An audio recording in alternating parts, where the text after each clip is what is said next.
மனிதராக பிறந்து புனிதராக வாழ்ந்து இந்த மாதம் முழுவதும் கருப்பு சட்டை. விஜயகாந்தின் முதலாம் ஆண்டு நினைவு தினம். உருகும் தேமுதிக தொண்டர்கள். விஜயகாந்தின் நினைவு தினமான டிசம்பர் 28ஆம் தேதி கேப்டன் ஆலயத்திலிருந்து அமைதி பேரணி நடைபெறும். அதில் அனைத்து கட்சியினரும் கலந்து கொள்ள வேண்டும் என தேமுதிக பொதுச் செயலாளர் பிரேமலதா தமிழக அரசியல் கட்சியினருக்கு அழைப்பு விடுத்துள்ளார்.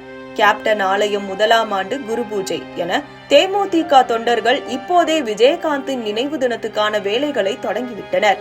தவிர தங்கள் தலைவர் மறைந்த மாதம் முழுவதும் கருப்பு உடை அணிந்தும் தங்கள் துக்கத்தை வெளிப்படுத்தி வருகின்றனர். தேமுதிக வட்டாரத்தில் என்ன நடக்கிறது விரிவாக பார்க்கலாம்.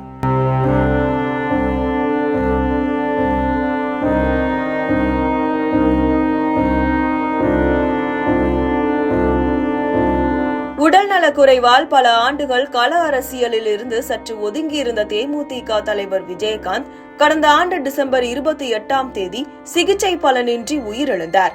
அவரின் மறைவுக்கு அரசியல் தலைவர்கள், தேமுதிக தொண்டர்கள், பொதுமக்கள் என லட்சக்கணக்கில் கூட்டம் கூடியது. சென்னை கோயம்பேட்டில் உள்ள தேமுதிக தலைமை அலுவலகத்திலும் அவரின் உடல் வைக்கப்பட்டிருந்த தீவுத்திடலிலும் மக்கள் கூட்டம் நிரம்பி வழிந்தது. அவரின் இறுதி ஊர்வலத்தின் போதும் வழியெங்கும் மக்கள் அவருக்காக நின்று தங்கள் அஞ்சலியை செலுத்தினர். அது மட்டும் இல்லாமல் சமூக வலைதளங்களிலும் விஜயகாந்த் குறித்து லட்சக்கணக்கான வீடியோக்கள், மீம்ஸ்கள் வலம் வந்தன. பல அரசியல் திரைப்பிரபலங்கள் அவருடனான தங்களின் நினைவுகளை பகிர்ந்து கொண்டனர். விஜயகாந்தின் அடக்கம் செய்யப்பட்டுள்ள தேமுதிக தலைமை அலுவலகத்தில் அப்போது தொடங்கி இப்போது வரை லட்சக்கணக்கான மக்கள் அஞ்சலி செலுத்தி வருகின்றனர். தேமுதிக தலைமை அலுவலகமும் கேப்டன் ஆலயம் என பெயர் மாற்றம் செய்யப்பட்டது.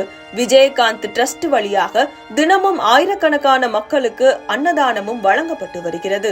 இந்த நிலையில் நேற்று இன்னிசை குழு ஒன்று காலை முதல் மாலை வரை 150 விஜயகாந்த் பாடல்கள் மூலம் அவருக்கு அஞ்சலி செலுத்தியது.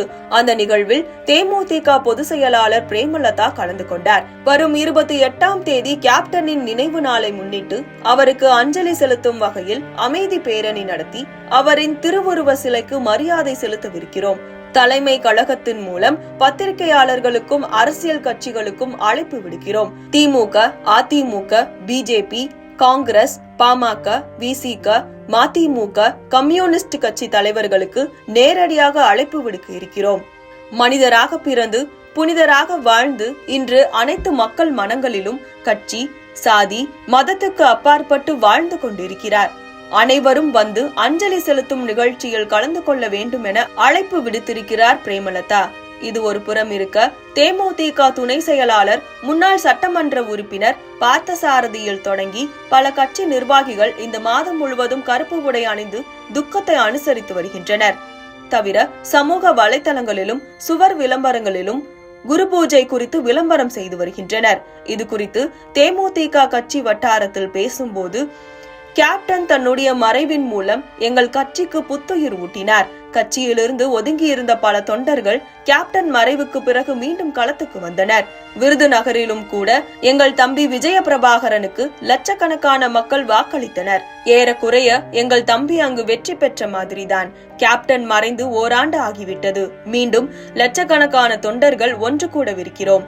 2026 தேர்தலில் மீண்டும் தேமுதிகவினர் சட்டமன்றத்துக்கு செல்ல உறுதியேற்கும் நிகழ்வாக இந்த நிகழ்வு அமையும். கேப்டன் எங்களை வழிநடத்துவார் என்கிறார்கள் உருக்கமாக.